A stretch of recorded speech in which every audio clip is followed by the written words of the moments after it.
Hey guys, what is going on? And welcome back to another episode of Club and Country. This is episode number 32, and today we are returning with a brand new season of Career Mode as Season 3 gets underway with our Italians. So let's get straight to it today. And the first thing we're going to do is take a look at the budget together, because I don't know what it is.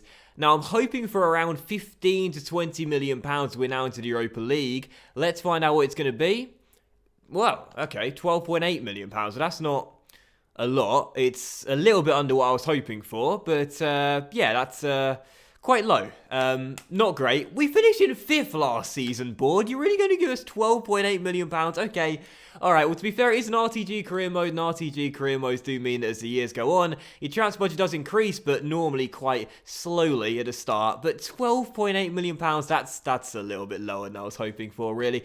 But regardless, yes, the transfer window's open, the new season has begun. You wouldn't have missed anything in the last episode. I did offer a contract to Rispoli, but sadly he and his agent walked out due to a lack of money. So he's left the club, Lajamina's left the club, Pamini has left the club, and going to season 3, this our team is currently shaping up. Now, we do have some new signings, but they're not here just yet, so I'll advance a couple of days in the calendar and show you who those new players are and how the squad looks when they're in. And as you see there as well, just before we get into the pre-season tournament, we are of course into the Europa League. I briefly touched on it there in the last episode. If you missed it, it was the season finale where there were 4 games to go. We had a chance to win the title or finish in the top 3 and qualify for the Champions League.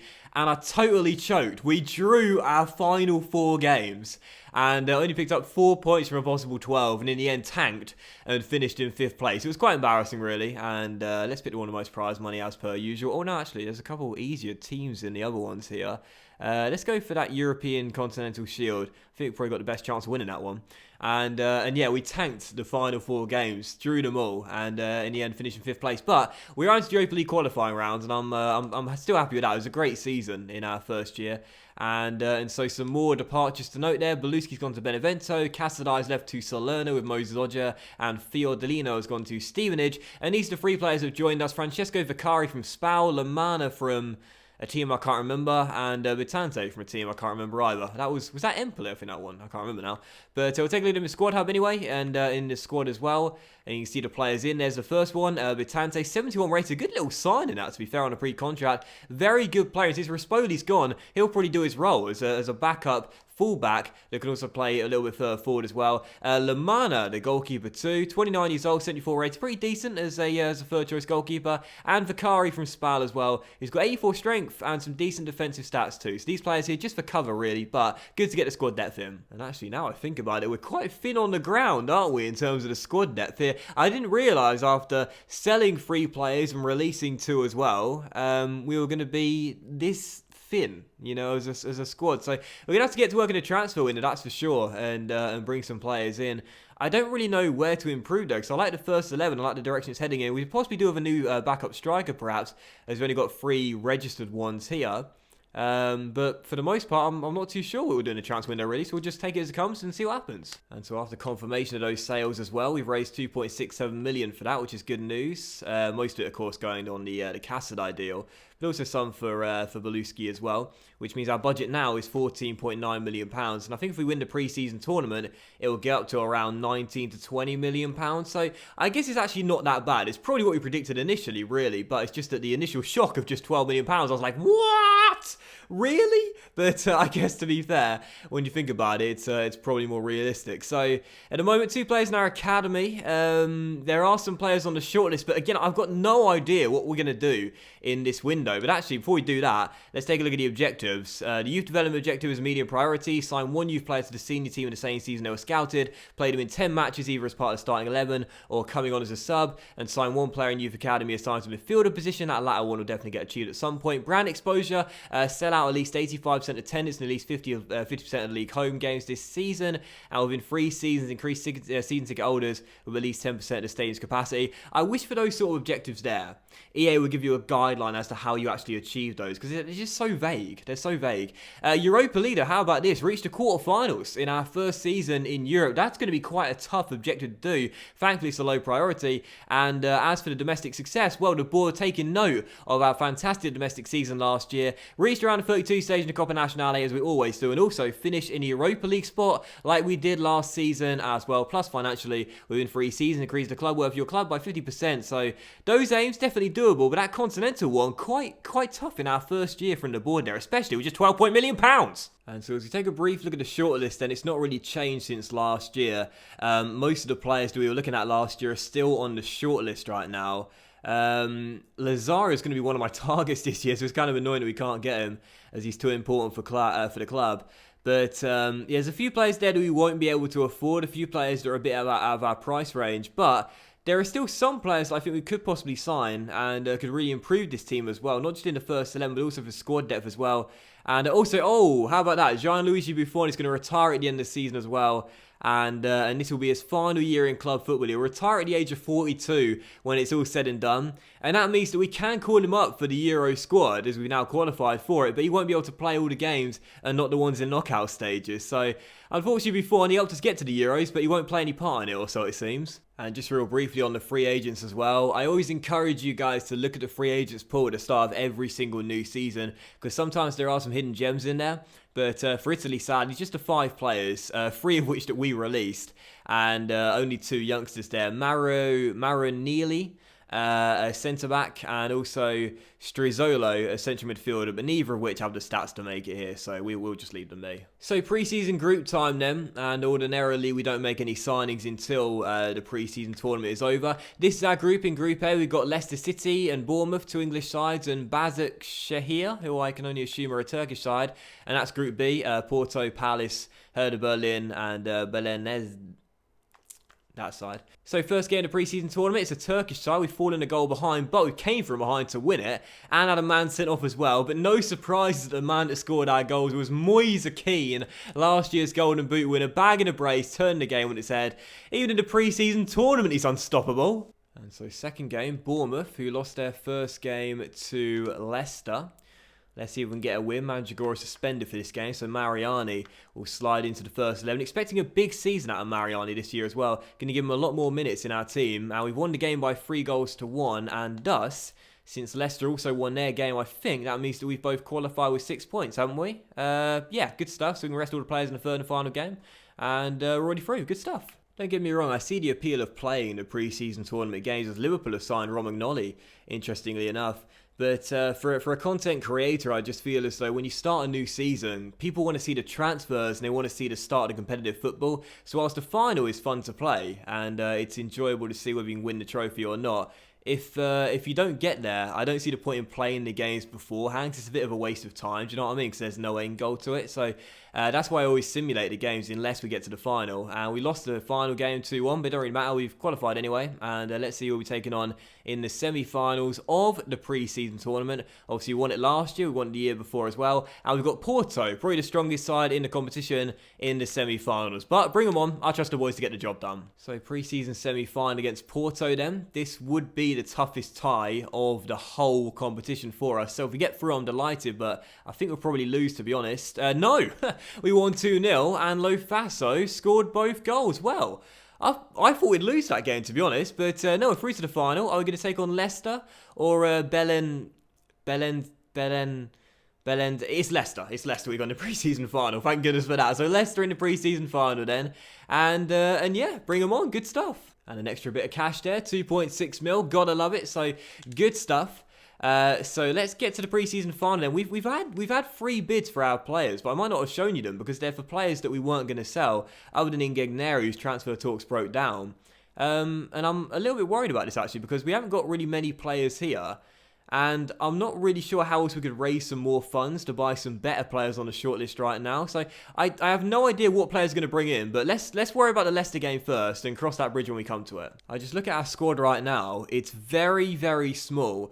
And considering the fact we will be in the Europa League this season, we're going to need more players. We're going to need a lot more bodies this season. So whilst I would like to make a headline signing to go in the first 11 and really improve our team, perhaps someone like Antonio Barreca, who we discussed quite a few times already, I feel like as opposed to quality, this season we need to focus on quantity. We need more bodies. We need more players. We need a thicker squad to cope with for the Europa League games. So first and only game of today's episode will be the pre-season tournament final against Leicester. The first competitive game will be the first leg of our Europa League qualifier coming in the next episode. But yeah, Leicester for the pre-season final, they beat us in the group stage. We'll be trying to get revenge, not that it really matters now. And we're going with our normal league lineup with a couple of changes. Mariani in for Bonifazi and Maggiore in for Murgia. And as for the Leicester team, very good 4-4-1-1 with Ihi and Nacho playing centre forward and Slimani their striker.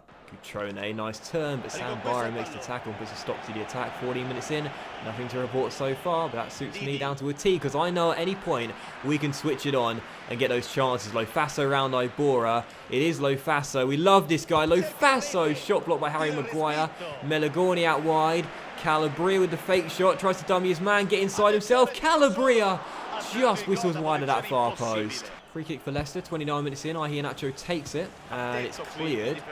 But straight to Sam Byron. Still 0-0. Scrappy start to this game, this, but maybe it'll liven up here. Byron trying his luck, but Mariani blocks the shot. Tame shot too, and now a chance on the break here as Keane finds Barella, and a good chance to attack on the counter. Nicolo trying to get around Ibora. He's done so. It'll need a teammate though, so we'll try and roll it inside to Cutrone. It's Pat on the ball, double step over across the edge of the area. Moise Keane! Oh!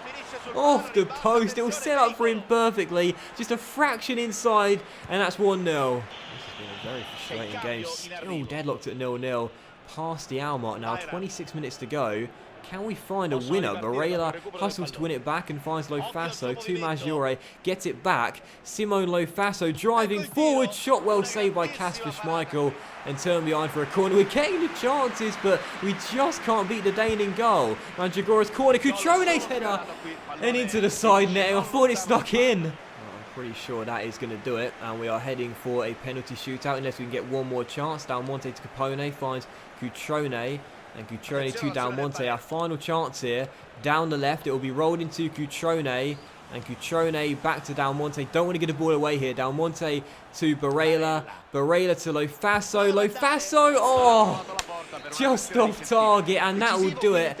We've had a few good chances, lots of shots, but no goals in the pre-season final. And just like in Season 1, if we are to win it, we'd have to do it on the shootout. We had a lot of shots in that game. 10 in total, but only 3 on target. That's embarrassing, man. That's embarrassing. For a team that last season featured a Golden Boot winner, and quite a deadly attack as well. That's terrible. That's really poor. We've got to work on that heading into the season.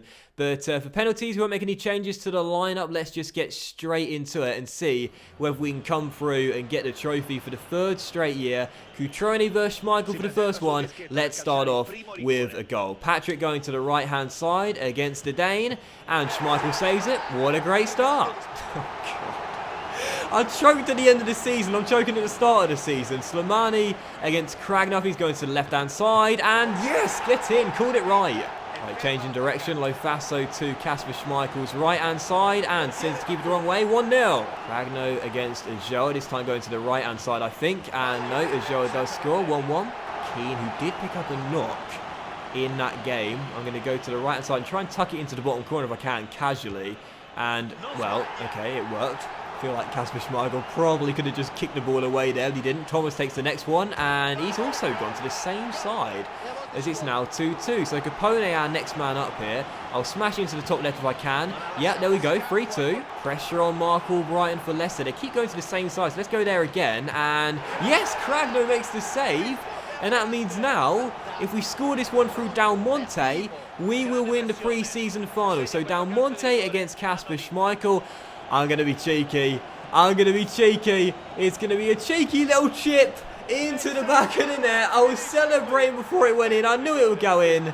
And it is a win for Palermo as we win the pre-season final for the 3rd straight year, 2nd time on penalties. And Del Monte, a cheeky little chip, gives us the silverware and gives us the cash. Bold thing to do. I rarely ever chip penalties nowadays. And when I say rarely, I mean that's my first one in FIFA 18. But it comes off, and I would look like a bit of an idiot if it didn't, but we've done it, and that is that. So the pre-season is over. We have won the European Shield. Once again, not a great big deal. However, I did want the most amount of prize money, and it's good to get a good start off with the trophy as well. Good start off on a high. I often say that if you win the pre-season final, you have a lot of confidence going into the new season. And in this save, it's no exception either. The prize money is more important in an RTG career mode, so great to get the maximum amount. And to start off with the win too is a good feeling as well. So if man the match, I think I will give it to Cragno, who saved one of the penalties. He saved two, didn't he, in a shootout? So a couple of big saves there, and kept the clean sheet in 90 minutes as well. Not that he had much to do. As we get the win, and the most amount of prize money, so you'll see that on the screen right now. You'll see what the budget is in a moment's time as well. And yeah, let's go make some signs. I don't really know who we're going to target, but there's a few players on the shortlist. Let's bring someone into the club before we end today's episode off. And you might have noticed it as well. Moise Keane just bruised his elbow, so he'll be totally fine for the first games of the new season. Delighted with that. And let's go to our shortlist then and see what players we can target of around 18 to 20 million pounds in total. Paragini could be a cheap little winger option there. Lazari Sally is the one that... Oh no, we could sign him now actually. That's good. 8.5 mil valuation. We wouldn't have to pay much more than that either. And I would like this guy. 76 rated and has some pretty decent stats as well. Quite a nice technical winger there. Sensei won't be able to afford, probably not Scuffet. Chiesa's a little bit too important. Baraka I would like, but do we really want to splash all of our money on a new left back when Totolo does a decent job himself? Not too sure. But there's no real strikers on my shortlist. I'm just noticing that. There are players that can play there, but no actual strikers other than Patagna, who we won't be able to sign as he joined Aston Villa last season. So... yeah, not really sure who to go after. Now, I really would like Baraka. We discussed him quite a lot of times already, but do we go for him? Like, do we spend pretty much our entire budget on this one new player? I'm not really sure. If we can get him close to the valuation, I'll take it. But I'm a little bit worried that Brighton won't let him go for anything around £20 million, which is our entire budget. However, we have been targeting this guy since last season. And I really like the look at some of those stats. He's now our first choice left back for Italy as well. So why not make him our first choice left back for club and country? I'm going to approach to buy him. See what Chris Hughton wants and see if we can get him for around 13 mil. So my initial bid was £13 million, but Chris Hughton says he wants 17.1 mil plus a 5% sell-on clause as well. Now, if you remember last season, we bought Calabria from Hanover and we included a 25% sell-on clause. And if we sign Baraka, we're never going to sell the guy, and that's for sure. So what I might do is, just like with Calabria, offer a very good sell-on clause to try and sweeten the deal a little bit and try and reduce the transfer fee we'll have to pay. So we'll up it now to 14 mil plus a 20% sell-on clause and see what Chris Hughton says to that. Nah. Unlike Hanover, Brighton don't want a sell-on percentage, so... okay, 17.1 mil plus a 5% sell-on clause. Let's go for something else then. Let's go £15 million, and let's once again bump up that sell-on clause if we can. We'll go to 15% now, and no, we'll do 20 again, because again, it doesn't really matter, to be honest. And submit it off first, see what he says. No, 17 million plus 5%. God damn it, Chris, I don't want to spend that much on the guy. Okay, right, final offer, 16 million pounds plus a 20% sell-on clause. Come on, Chris, that's a good deal there. That's a good deal, mate. Accept that deal. Oh, 18 million pounds now? It was 17 million a minute ago. You're a joker, Chris Hughton. You're an absolute joker, mate. Right, 16 million pounds. I'm not going to budge on 16 million pounds because I'd rather bring in some more players, even if they got less quality. But a 25% sell-on clause as well. And... oh, they're okay with that. So 16 million plus the 25% sell-on clause. For a minute, they didn't want the sell-on clause. Now they want the most they can get from us. But again, the sell-on clause is kind of meaningless because we know that this guy's never going to lead the club once he comes in. So let's go and offer him a contract. He's on 47.5 grand a week right now at Brighton. I don't particularly want to pay him that, but I think we'll have to give him even more to convince him to come here. Let's find out. So crucial squad role, 5-year deal, no release clause. But as we expected, he does want a wage increase, which is a little bit worrying because that means basically all our money would have gone, and it'd also be the highest earner at the club as well, just ahead of Mandragora. We'll remove that big bonus there. We'll leave the other fees as they are, and we shall wait and see what he says. And they are totally fine with that. So Antonio Breaker is in then, an expensive transfer, 16 million pounds on a 55 grand a week salary, but I'll take it. He's got some very, very, very good stats. We know this guy is our first choice left back for the country now, and also he will be for the club too for the rest of the series. So it's good to know that this season we've brought in a player that is going to lock down a first place position for club and country from now until the end of the season. So welcome to the club, Antonio Barreca. And again, it's pricey. It's very, very pricey, but I think he'll be worth every single penny. We've had this guy on our radar since last year. Very, very good stats. 81 crossing already, 79 dribbling. Looks great when going forward and not bad defensively either. 2-star skills, 2-star weak foot, high medium work rates. Yeah, I'm happy with that sign. Expensive, but very happy with that one. Oh, was that 94? 94 sprint speed and 93 stamina. Love it. And you can see what that means to our budget as well. We've got very little money remaining now. Possibly a little bit for 1 or 2 more fringe players if we're lucky. And you might have to sell a player as well. But I'm still happy with the signing though. It's expensive, but again, I wanted to bring Barreca in since last season. That was probably realistically the best transfer fee we could pay for him in the entire series. So best to get him in on the relatively cheap whilst he is still so young and not developed as well as possibly he will do in the future. So I'm not that fussed with the sign. I think it's quite a good one, to be honest. So I think we'll end today's episode there then on the back of signing Barreca for a new club record fee. And what I'll do is I'll let you guys choose the number for Barreca as well by voting in the top right, and you can decide what shirt number he wears. We can give him number 3, which is Tola's currently wearing, so number 3 is what he could wear, or possibly he could wear number 7's free, quite interesting. So 3 or 7 for Barreca, 11, 3, 7, 11 for Barreca, or 21, which he's wearing right now. 3, 7, 11, 21, or something crazy like 33. So those will be the numbers you can choose for Barreca's shirt number here at Palermo, and you can decide what number our club record signing will wear heading into Season 3 and beyond. So that will end today's episode of Club and Country, guys. So big thank you for watching. I really hope you have enjoyed it. We will return in the next episode with the first games of the season. God, there are so many laggy moments in these career mode menus this year. We'll start with the first games of the season, including our Europa League playoffs as well against this Scandinavian side, and also the first game of the season in Serie A against Bologna, and hopefully 1 or 2 more signings as well. So thanks for watching, guys. Much love to you all. Have a fantastic evening, and I'll see you for the next episode of Club and Country featuring our first ever European games very soon. Bye.